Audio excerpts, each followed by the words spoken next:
Somebody opened these doors recently, Eddie said. Yes, Thorne said. Somebody wearing a solo boots. Shall we? They stepped into the building. Inside, the air was hot and still and fetid. The lobby was small and unimpressive. A reception counter directly ahead was once covered with gray fabrics, now overgrown with dark inching-like growth. On the wall behind was a rose-crow letter that says, "We made the future." But the words were obscured by the tangle of vines. Mushrooms and fungus sprawled from the carpet. Over to the right, they saw a waiting area with a coffee table and 2 long couches. One of the couches was spread with crusted brown mold. The other had been covered with plastic tarp. Next to this couch was what's left of Levine's green backpack, with several deep tears in the fabric. On the coffee table were 2 empty plastic InGen bottles, a satellite phone, a pair of muddy hiking shoes, and several plums of candy bars wrappers. A bright green snake slid quietly away as they approached. So this is an InGen building? Absolutely, Malcolm said. Eddie bent over Levine's backpack, ran his fingers along the tears in the fabric. Jesus! I don't think anybody's going to want the rest of these candy bars. You getting a reading of this? No, Thorne said, moving his hand monitor. I have a reading, but it seems to be coming from there. He pointed to a set of metal doors beyond the reception desk, leading into the building beyond. The doors had once been bolted shut and locked with rusted padlocks, but the padlocks now lay on the floor, broken open. Let's go get him, Eddie said, heading toward the door. What kind of snake do you think that was? I don't know. Is it poisonous? I don't know. The doors opened with a loud crack. The 3 men followed themselves into the blank corridors, with broken windows along one wall, and the dry leaves and debris on the floor. The walls were dirty and darkly stained in several places with what it looks like blood. They saw several doors opening off the corridor. None appeared to be locked. Plants were growing up through rifts in the carpeting floor. Near the windows, where it was light, vines grew thickly over the cracked walls. More vines hung down from the ceiling. Thorne and the others headed down the hallway. Getting stronger, Thorne said, looking at his monitor. He must be somewhere in this building. Thorne opened the first door he came to and saw the plain office, a desk and a chair, a map of the island on the wall, a desk lamp tumbled over from the weight of the tangled vines, a computer monitor with a file of mold. They went down the hall to the second door and saw an almost identical office, similar desk and chairs, similar windows at the far side of the room. Looks like we're in an office building, he said. Thorne went on. He opened the third door, and then the fourth. More offices. Thorne opened the fifth door and paused. He was in a conference room, dirty with leaves and debris. There were animal droppings on the long wooded table in the center of the room. The window on the far side was dusty. Thorne was drawn to the large map, which covered one whole wall of the conference room. There were push pins in various colors stuck in the map. Beneath the map was a chest of drawers. Thorne tried to open them, but they were all locked. Malcolm walked slowly into the room, looking around, taking it in. What's this map mean? You have any idea what the pins are? Malcolm glanced at it. 20 pins in 4 different colors. 5 pins of each color. Arranged in a pentagon, or anyway, a 5-pronged patterns of some kind, going all parts of the island. I'd say it looks like a network. Didn't Arby said there was a network on this island? Yes, he did. Interesting. Well, never mind that, Thorne said. He went back into the hallway again, following the signal from his hand unit. Malcolm closed the door behind them, and they continue on. They saw more offices, but no longer open doors. They followed the signal from Levine. At the end of the corridor was a pair of slitted glass doors marked, "No admitted authorized personnel only." Thorne peered through the glass, but he could not see much beyond. He had the sense of a large space and a complex machinery, but the glass was dusty and streaked with grim. It was difficult to see. You really think you know what this building was for? I know exactly what it was for, Malcolm said. It's a manufacturing plant for dinosaurs. Why would anyone want that? Nobody would, Malcolm said. That's why they kept it a secret. I don't get it. Malcolm smiled. Long story, he said. He slid his hands between the doors and tried to pull them open, but they remained shut fast. He grunted, straining with his efforts, and then suddenly, with a metallic screech, they slid apart. They stepped into the darkness beyond. Their flashlight shone down in the inking corridor as they moved forward. To understand this place, you have to go back 10 years ago to a man named John Hammond and an animal called quagga. The what? The quagga is an African mammal, rather like a zebra. It became extinct in the last century, but in the 1980s, someone used the latest DNA extraction technique on the piece of a quagga hide and recovered a lot of DNA. So much DNA that people began to talk about bringing the quagga back to life. And if you could bring the quagga back to life, why not other extinct animals? The dodo, the saber-toothed tiger, or even a dinosaur. Where could you get dinosaur DNA? Thorne said. Actually, paleontologists had been finding fragments of dinosaur DNA for years.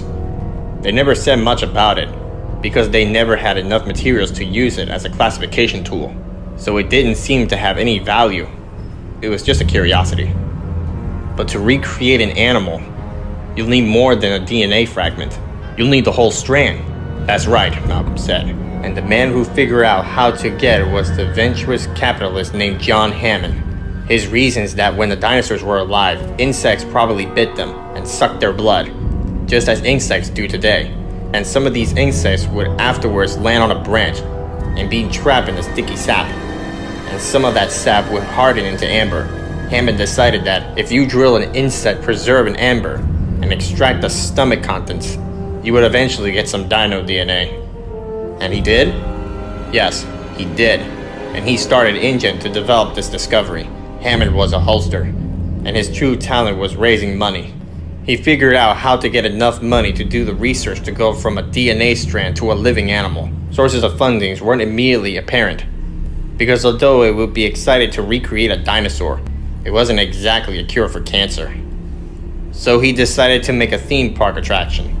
He planned to recover the cost of the dinosaurs by putting them in a kind of zoo or a theme park, where he would charge admission. Are you joking? Thorne said. No, Hammond actually did it. He built his theme park on an island called Isla Nublar, north of here, and he planned to open it to the public in the late 1989. I went to see the place myself, shortly before it was scheduled to open. But it turned out Hammond had problems. The park system broken down, and the dinosaurs got free. Some visitors were killed. Afterward, the park and all its dinosaurs were destroyed. If they were all destroyed, what's this island? This island, Malcolm said, is Hammond's dirty little secret. Its dark side of his park. You see, visitors to Hammond's park at Isla Nublar were shown a very impressive genetic labs with computers and gene sequencers and all sorts of facilities for hatching and growing young dinosaurs. Visitors were told that dinosaurs were created right there at that park, and the laboratory tour was entirely convincing. In one room, he showed you dinosaur DNA being extracted, and the next room, he showed you eggs about to hatch. It was very dramatic, but how he had gotten from the DNA to a virile embryo, you never saw the critical step. It was presented as having happened. The fact was, Hammond's whole show was too good to be true. For example, he had a hatchery where the little dinosaurs pecked their way out of the eggs, while you watched in amazement. But there was never any problem in the hatchery. No stillbirths, no deformities, no difficulties of any sort. In Hammond's presentation, this Daisley technology was carrying off without a hitch. And if you think about it, it couldn't possibly be true. Hammond was claiming to manufacture extinct animals using cutting-edge technology. But with any new manufacturing technology, initially wells are low, on the order of 1% or less. So in fact, Hammond must have grown thousands of dinosaurs' embryos to get a single live birth. That implied a giant industrial operation, not the spotless little laboratories we were shown. You mean this place? Yes. Here on another island, away from the public scrutiny, Hammond was free to do his research and deal with the unpleasant truth behind his beautiful little park. Hammond's little genetic zoo was a showcase, but this island was the real thing. This is where the dinosaurs were made. If the animals at the zoo were destroyed, how come they haven't destroyed this island too? A critical question, Malcolm said. We should know the answer in a few minutes. Because if I'm not mistaken, The first of the manufacturing bays is just ahead.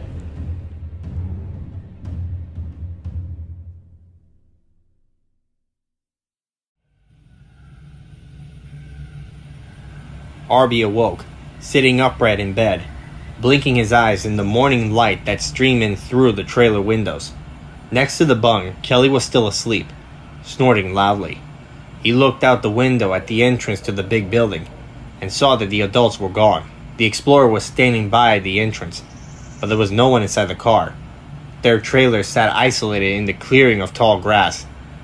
Arby felt entirely alone, frighteningly alone, and a sudden sense of panic made his heart pound. He never should have come here, he thought. The whole idea was stupid. And worst of all, it had been his plan. The way they had huddled together in the trailer, and then had gone back to Thorne's office, and Kelly had talked to Thorne so that Arby could steal the key. The way he had set up a delay radio message to transmit to Thorne so that Thorne would think they were still in Woodside. Arby had felt very clever at that time, but now he regretted it all. He decided he had to call Thorne immediately. He had to turn himself in. He was filled with an overwhelming desire to confess. He needed to hear somebody's voice. That was the truth. He walked from the back of the trailer, where Kelly was sleeping, to the front and turned on the ignition key in the dashboard. This is Arby. Is anybody there? Over. This is Arby. But nobody answered. After a moment, he looked at the dashboard system monitor, which registered all the systems that were operative. He didn't see anything about communications. It occurred to him that the communication system were probably hooked into the computer. He decided to turn the computer on. So he went back to the middle of the trailer, upstrapped the keyboard, plugged it in, and turned the computer on. There was a menu screen that says Thorne Field Systems, and underneath that a listing of subsystems inside the trailer. One of them was a radio communications, so he clicked on that and turned it on. The computer screen showed scrambled hearts of static.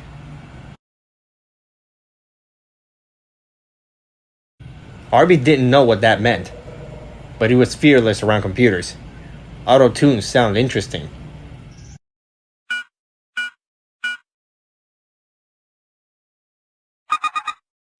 He paused, frowning. That was odd. Apparently, he was required to log into the trailer's computer systems. That meant he would need a password.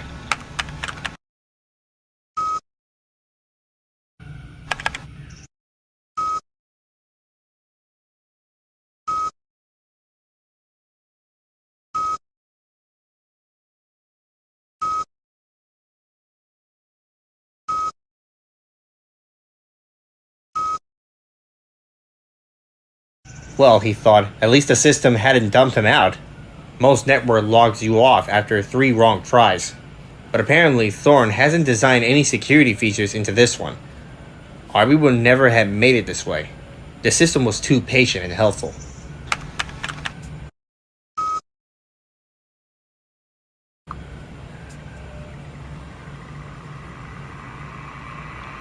Action, he said, rubbing his hands.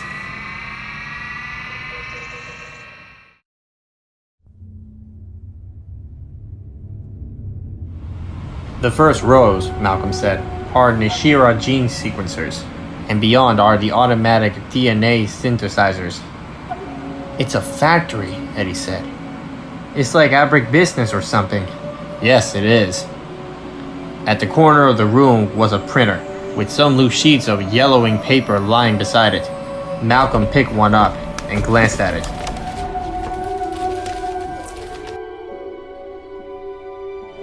It's a reference to a computer database for some dinosaur blood factor, something to do with red cells. And is that the sequence? No, the sequence should be a series of nucleotides. Here. Does this have something to do with why the animals survived? I'm not sure, Malcolm said. Was this sheet related to the final days of the manufacturing facility? Or was it just something that worked and printed out years ago? Or somehow left behind? He looked around by the printer and found a shelf of stacks of sheets. Pulling them out, he discovered that they were memos. They were on a faded blue paper, and they were all brief.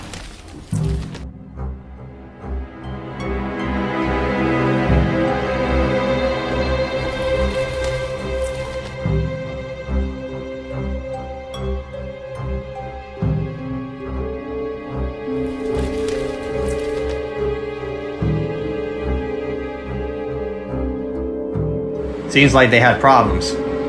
Undoubtedly they did, Malcolm said. It would be impossible not to have them. But the question is...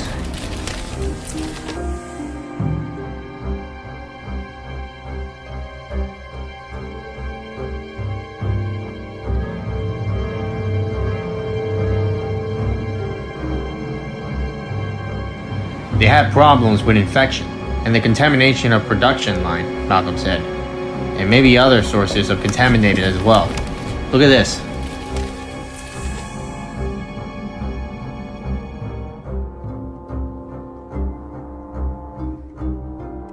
Does this mean what I think it means? Yes, Malcolm said. They were having trouble keeping the newborn animals alive. So they tagged them and released them. And kept track on them in some kind of network? Yes, I think so. They set dinosaurs loose on this island? Eddie said. They must be crazy. Desperate is more like it, Malcolm said. Just imagine. Here's this huge, expensive, high-tech process. And in the end, the animals are getting sick and dying. Hammond must have been furious. So they decided to get the animals out of the laboratory and into the wild. But why didn't they find the cause of the sickness? Why didn't they... Commercial progress, Malcolm said. It's all about results. And I'm sure they thought they were keeping track of the animals. They could get them back at any time they wanted. And don't forget, it must have worked. They must have put the animals into the field, then collect them after a while, when they were older, and shipped them to Hammond Zoo. But not all of them. We don't know anything yet, Malcolm said. We don't know what happened here. It's a changing room. Looks like it, Malcolm said. He opened the locker. It was empty, except for a pair of men's shoes. He opened several other lockers. They were all empty. Inside one, a sheet of paper was taped.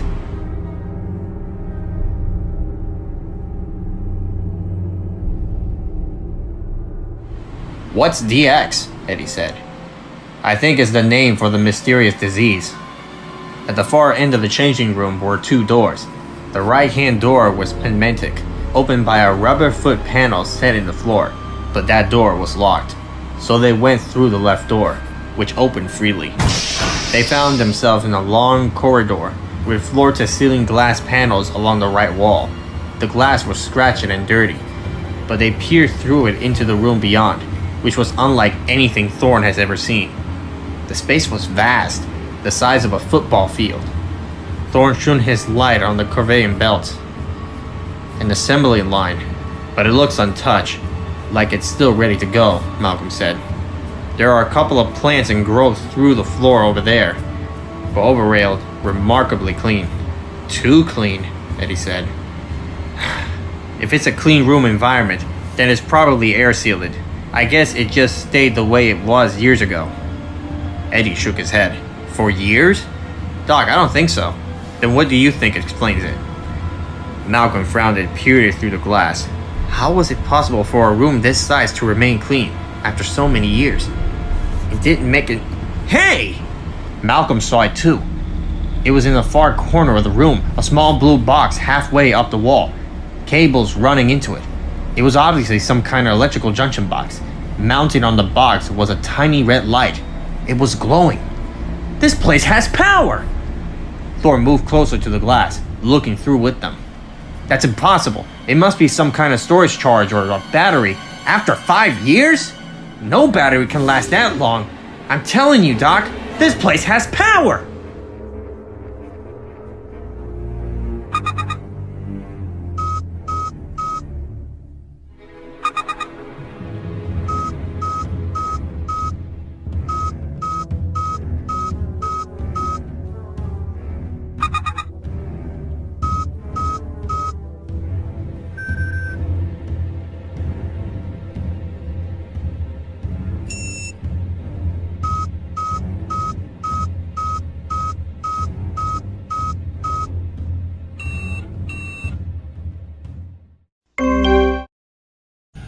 It didn't make any sense.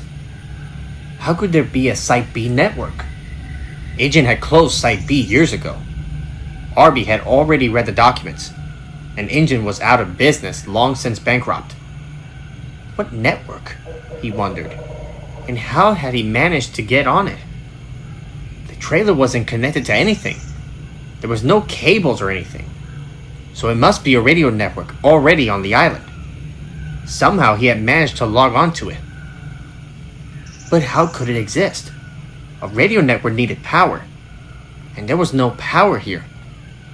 Arby waited. Nothing happened. The words just sat there on the screen. He waited for a menu to come up, but one never did.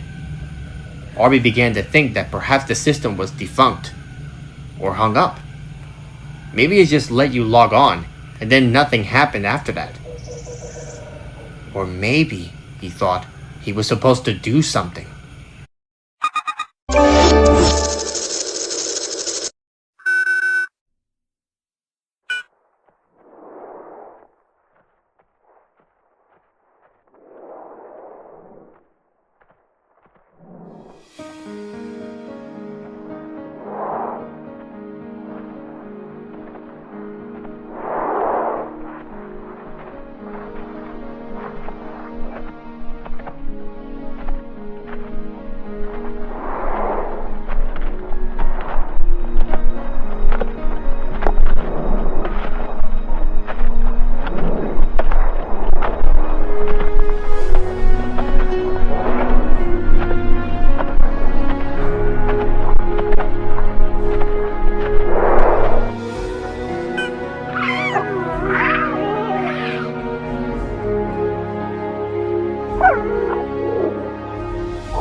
Oh my God.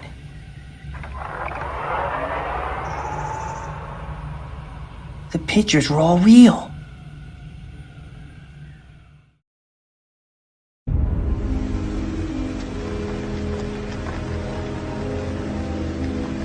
They drove the Explorer to the back of the main building, heading for the power station. On their way, they passed a little village to the right.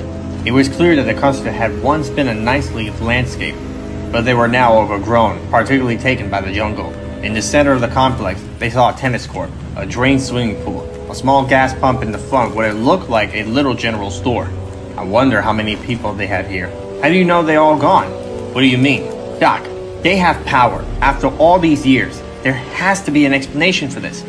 Eddie steered the car around the back of the loading bay and drove towards the power station directly ahead. The power station was a windless, featureless concrete blockhouse, marked only by the courageous steel rim for ventilations around the top. Eddie drove the car around the block, looking for a door. He found it at the back. It was a heavy steel door with a peeling painted sign that says, "Cautious, high voltage, do not enter." Eddie jumped out of the car and the others followed. "Sulfur," he said. "Very strong," Malcolm said, nodding. The door opened suddenly with a clang, banging against the concrete wall. Eddie peered into the darkness inside. Thorne saw a dense mass of pipes, tickling with steam coming out of the floor. The room was extremely hot. There was a loud, constant whining sound. "I'll be damned." Eddie walked forward, looking at the gates, many of which were unreliable. The glass thicker content with yellow. The joints of the pipes were also rimmed with yellow crust. Eddie wiped away some of the crust with his fingers. "Amazing," he said. "Sulfur?" "Yeah, sulfur. Amazing." He turned towards the source of the sound, saw a large circular vent of turbulence inside. The turbulent blades, spinning rapidly, were dull yellow. "And that's sulfur too?" "No, that must be gold. Those turbulent blades are gold alloy." "Gold?" "You realize what all this is? It's incredible. So compact and efficient. Nobody hasn't figured out how to do this. The technology is..." "You're saying it's geothermal?" Malcolm said. "That's right.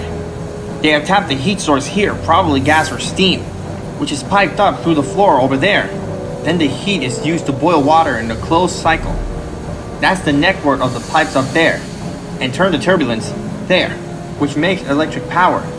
Most places, maintenance is brutal, but this plant still works. Amazing." Along one wall was the main panel, which disrupted power of the entire laboratory complex. The panel was flecked with mold and dented in several spots.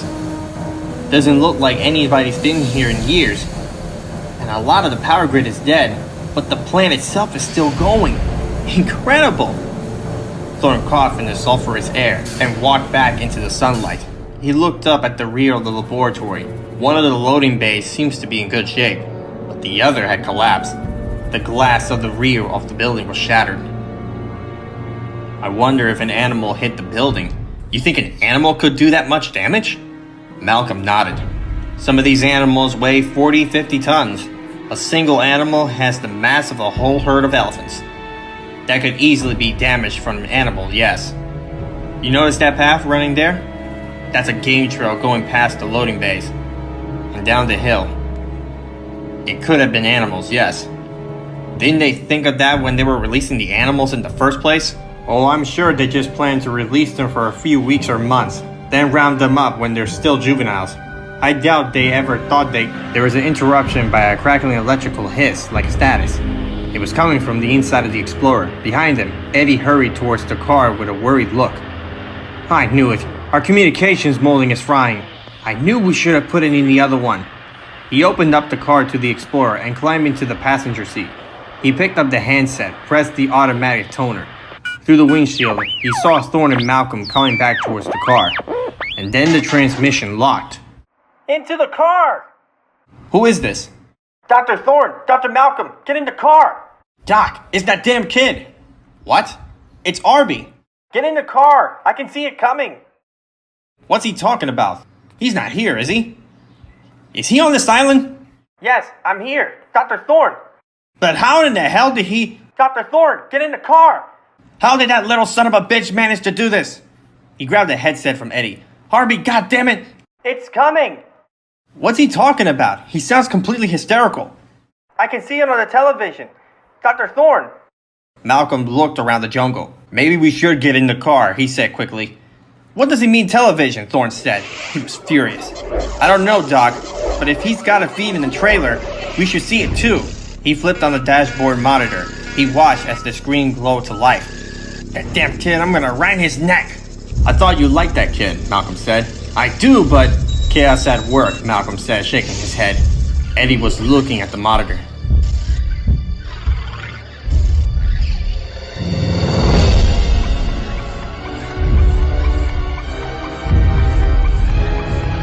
Oh, shit. Everybody in the car!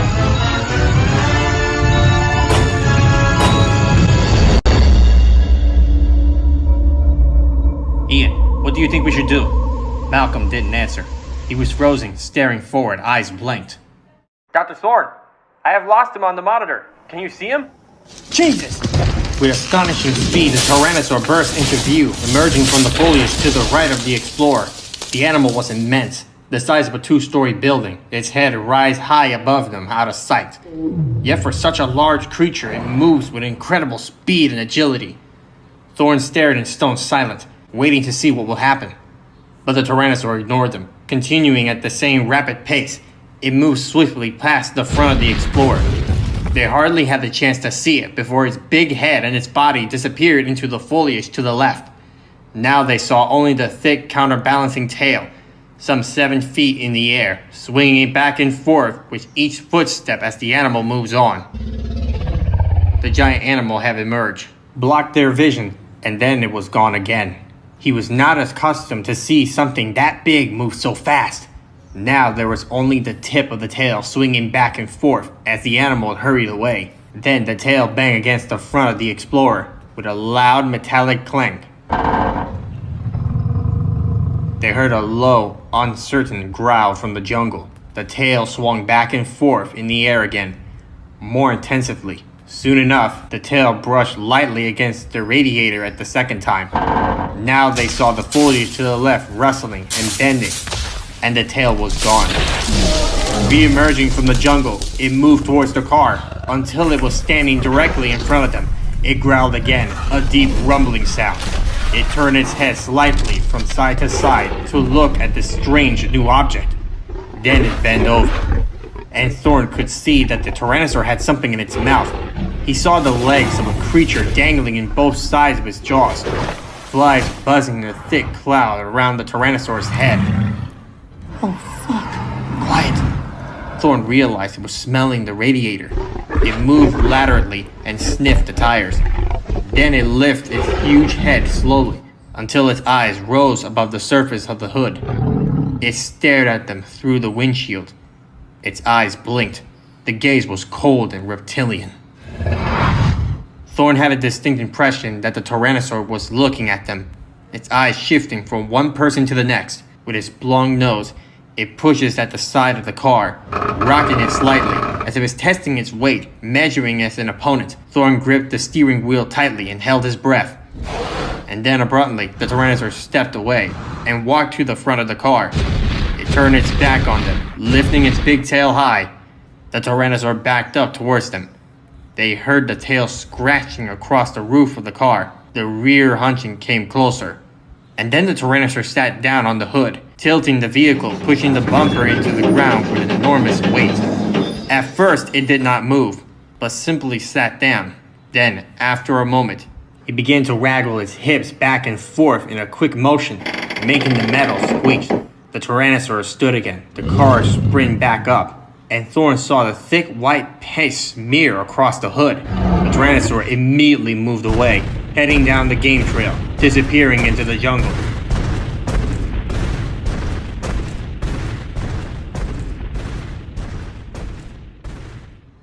Thorne glanced at Eddie, who jerked his head towards Malcolm. Malcolm had not turned to watch the departed Tyrannosaur. He was still staring forward, his body tense. "Ian?" Thorne said. He touched him on his shoulder. "Is he gone?" "Yes, he's gone." Ian Malcolm's body relaxed, his shoulders dropping. He exhaled slowly. His head sagged to his chest. He took a deep breath and raised his head again. "You've got to admit," he said, "you don't see that every day. Are you okay?" "Yeah, sure. I'm fine." He put his hands on his chest, feeling his heart. "Of course I'm fine. After all, that was just a small one." "Small? You call that thing small?" "Yes, for a Tyrannosaur. Females are quite a bit larger. There are sexual dimorphisms in Tyrannosaurs. The females are bigger than the males, and it's generally thought that they did the most of the hunting. But we may find that out for ourselves. Wait a minute. What makes you so sure he was a male?" Malcolm pointed to the hood of the car, where the white paste now gives off a pungent odor. He's scent-marked territory. "So, maybe females can also mark?" "Very likely they can," Malcolm said. "But anal scent glands are found only amongst males. And you saw how he did it." Eddie stared unhappily at the hood. "I hope we can get that stuff off. I brought some solvent, but I wasn't expecting, dino mug." Dr. Thorne? Dr. Thorne? Is everything alright? "Yes, Arby. Thanks to you." Then why are you waiting? Dr. Thorne, didn't you see Dr. Levine? "Not yet, no." Thorne reached for his sensor unit, but it had fallen to the floor. He bent over and picked it up. Levine's coordinates had changed. "He's moving." I know he's moving. Dr. Thorne? "Yes, Arby." "Wait a minute. How do you know he's moving?" Because I can see him. He's riding a bicycle. Thorne put the car in gear, driving away from the power station, towards the worker compound. He followed the same path the Tyrannosaur had taken. The game trail was fairly wide and easy to follow. "We shouldn't have brought those kids here," Malcolm said gloomily. "It's not safe." "Not much we can do about it now," Thorne said. He clicked the radio. "Arby, do you see Levine now?" The car bounced through what had once been a flower bed, and around the back of the maintenance residence, it was a large 2-story building in a tropical colonial style, with hard wood balconies all around the upper floor. Like the other houses, it was overgrown. Yes, Dr. Thorne. I see him. "Where is he?" He's following the Tyrannosaur. On his bike. "Following the Tyrannosaur," Malcolm signed it. "I should have never gotten involved with him." "We all agree on that," Thorne said. He accelerated, driving past a section of the broken stone wall, which seems to mark as the outer perimeter of the compound. The car plunged into the jungle, following the game trail. Do you see him yet? Not yet. The trail became progressively narrow, twisting as it ran down the hillside. They came across a curve and suddenly saw a falling tree blocking the path. Thorne braked to a stop in front of the tree. He got out and walked around the back of the Explorer. Doc, let me do it. No. If anything happens, you're the only one who can repair the equipment. You're more important, especially now that we have the kids. Standing behind the car, Thorne lifted the motorcycle off the carrier hooks. He swung it down, checking the battery charge, and rolled it to the front of the car. Give me the rifle. Thorne took a headset from the dashboard and puts it over his head. He clipped the battery pack to his belt, placed a microphone alongside his cheek. You two go back to the trailers. Take care of the kids. But Doc, just do it, Thorne said, and lifted the motorcycle over the fallen tree. He sat it down on the other side and climbed over himself. Then he saw the same fungus pail secreted onto the trunk. It had smeared it on his hand. He glanced back at Malcolm questioningly. Marking territory, Malcolm said. Great. Just great. He wiped his hand on his trousers. Then he got onto the motorcycle and drove off.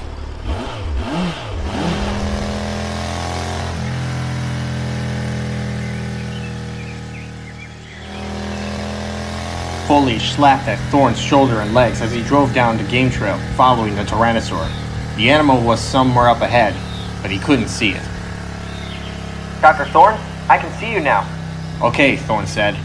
But I can't see Dr. Levine anymore. He sounded worried. Up ahead, the game trail divided in two. Thorne stopped, leaned over the bike, looking at the muddy path. He saw the footprints of a Tyrannosaur going off to the left, and he saw a thin line of bicycle tires also going off to the left. He took a left fork, but now he drove more slowly. 10 yards ahead, Thorne passed a partially eaten leg of a creature, which lay at the side of the path. The leg was old. It was crawling with white maggots and flies. In the morning heat, the sharp smell was nauseating. He continued, but soon saw the skull of a larger animal. Some of the flesh and the green skin was still running to the bone. It too was covered with flies. I'm passing some partial carcasses. I was afraid of that. Afraid of what? There may be a nest. Did you notice the carcass that the Tyrannosaur had in his jaws? It was scavenged, but he hasn't eaten it. There's a good chance he was taking the food home to a nest. A Tyrannosaur nest, Thorne said. I'd be cautious. Thorne slipped the bike into a neutral and rolled the rest of the way down the hill. When the ground leveled out, he climbed off the motorcycle. He could feel the earth vibrating beneath his feet, and from the bushes ahead, he heard a deep rumbling sound, like the purr of a large jungle cat. Thorne looked around. He didn't see any sign of Levine's bicycle. Thorne unshouldered the rifle and gripped it in his sweaty hands. He heard the purring growl again, rising and falling.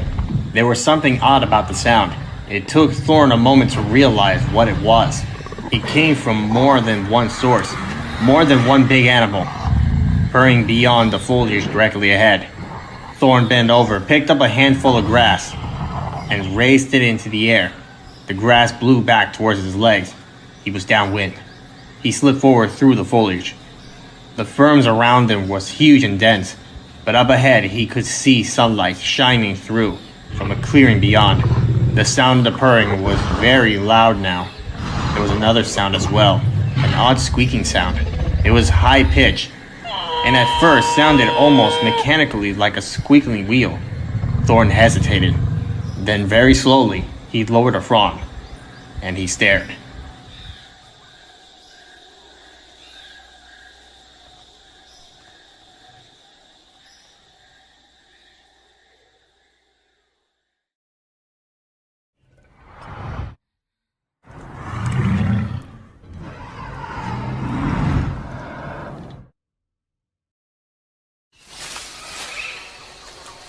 In the mid-morning light, two enormous tyrannosaurs, each 20 feet high, looming above him. Their reddish skin had leathery appearance. Their huge heads were fierce-looking, with heavy jaws and large sharp teeth.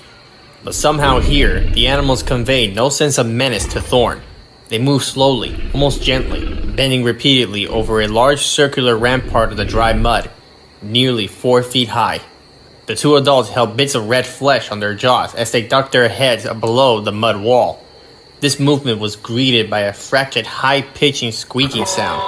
which stops almost immediately. Then, when the adults lifted their heads again, the flesh was gone. There was no question. This was the nest, and Malcolm had been right. One tyrannosaur was noticeably larger than the other. In a few moments, the squeaking resumed. It sounded to Thorne like baby birds. The adults continued to duck their heads, feeding the unseen babies. A bit of torn flesh landed on top of the mud mound. As he watched, Thorne saw the infant tyrannosaur rising into the view above the rampart and started to scramble over the side. The infant was about the size of a turkey, with a large head and very large eyes. His body was covered with fluffy red down, which gave it a scraggly appearance. A ring of pale white down circled its neck. The infant squeaked repeatedly, and it crawled awkwardly towards the meat, using its weak forearms. But when it finally reached to the carrion, it jabbed, biting the flesh decisively with tiny sharp teeth. It was busily eating the food when it screeched in alarm and started to slide down the outer wall of the dry mud. Immediately, the mother tyrannosaur dropped her head and intercepted the baby's fall, then gently nudged the animal back into the nest. Thorne was impressed by the docility of the mother's movement, the attentive way she cared for her young.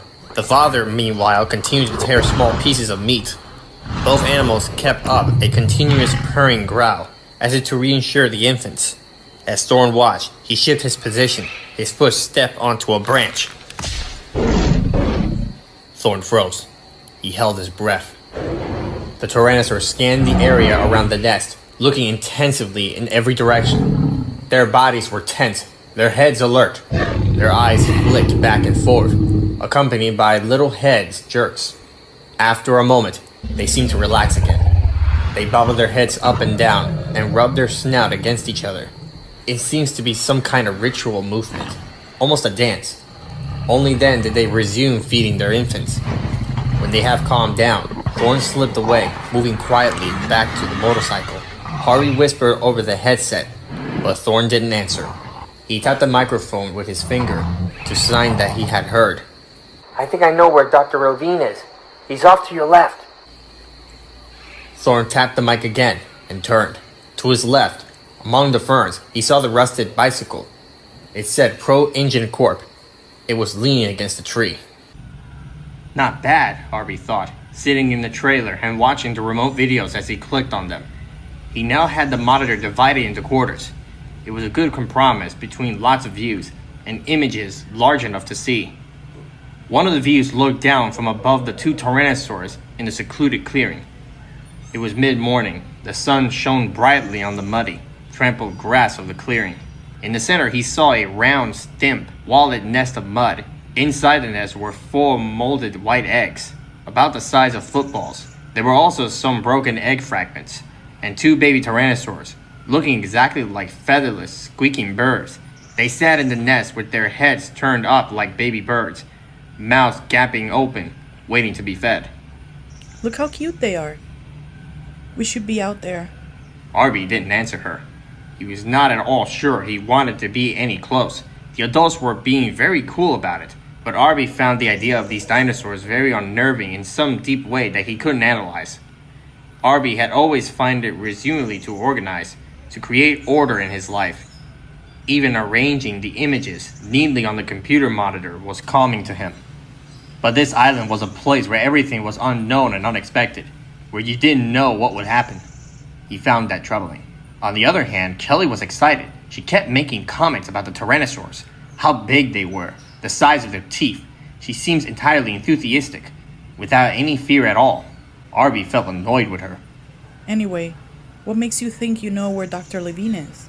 Arby pointed to the image of the nest on the monitor. Watch. I see it. No, watch, Kel. As they stared at the screen, the image moved slightly. It paneled to the left, then centered again. See that? So what? Maybe the wind is blowing the camera or something. Arby shook his head. No, Kel. He's up in the tree. Levine's moving the camera. Oh. You might be right. Arby gritted. That was all he could expected to get from Kelly. Yeah, I think so. But what's Dr. Levine doing in the tree? Maybe he's adjusting the camera. They listened to Thorne's breathing over the radio. Kelly stared at the 4 video images, each showing a different view of the island. I can't wait to get out there. Yeah, me too, Arby said, but he didn't mean it. He glanced out the window of the trailer and saw the explorer coming back with Eddie and Malcolm. Secretly, he was glad to see them return. Thorne stood at the base of the tree looking up. He couldn't see Levine through the leaves, but he knew he must be somewhere above, because he was making what seems to Thorne like a lot of noise. Sorg glanced nervously back at the clearing. He could still hear the purring. It remained steadily uninterrupted. Thorne waited. What the hell was Levine doing up in the tree anyway? He heard rustling in the branches above. And then silent. Oh shit! Damn! Levine wore muddy kaishin that were torn in several places.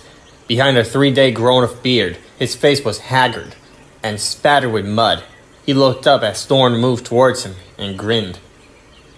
You're the last person I expected to see, Doc, Levine said. But your timing is flawless. Oh no. On the monitor, the Tyrannosaurs were agitated, moving shiftily in circles, raising their heads and bellowing. Dr. Thorne! What's happening? They heard Levine's voice, tiny and scratching on the radio, but they could not make out the words. Eddie and Malcolm came into the trailer. Tell them to get out of there right now! On the monitor, the 2 Tyrannosaurs had turned their back to each other, so they facing outward in the posture of defense. The babies were protected in the center. The adults swung their heavy tails back and forth over the nest, above the babies' heads. But the tension was palpable. Dr. Thorne! Dr. Levine! Get out of there! Thorne swung his legs over the bike and gripped the rubber handles. Levine jumped on behind him, thrust him around his waist.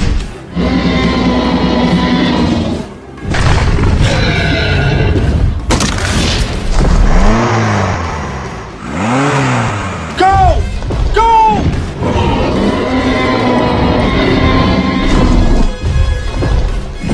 Thorne kicked back with his heels, pushing the bike forward.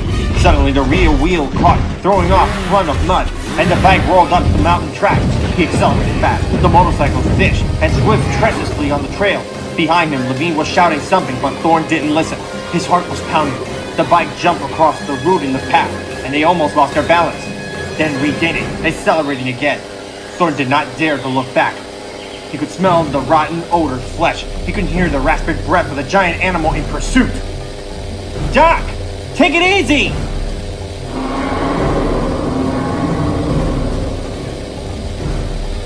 Doc! What are you trying to do? Kill us? Doc! We're alone!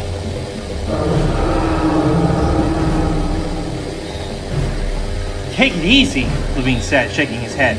His face was shamed, frightened. You are a terrible driver. Do you know that? You have to take some lessons. You almost got us killed there. He was attacking us, Thorne said angrily. He was familiar with Levine's critical manner, but right now, that's absurd. He wasn't attacking us at all. It sure as hell looks like it. No. He wasn't attacking us. The Rex has defended his nest. There's a big difference. I don't see any difference, Thorne said.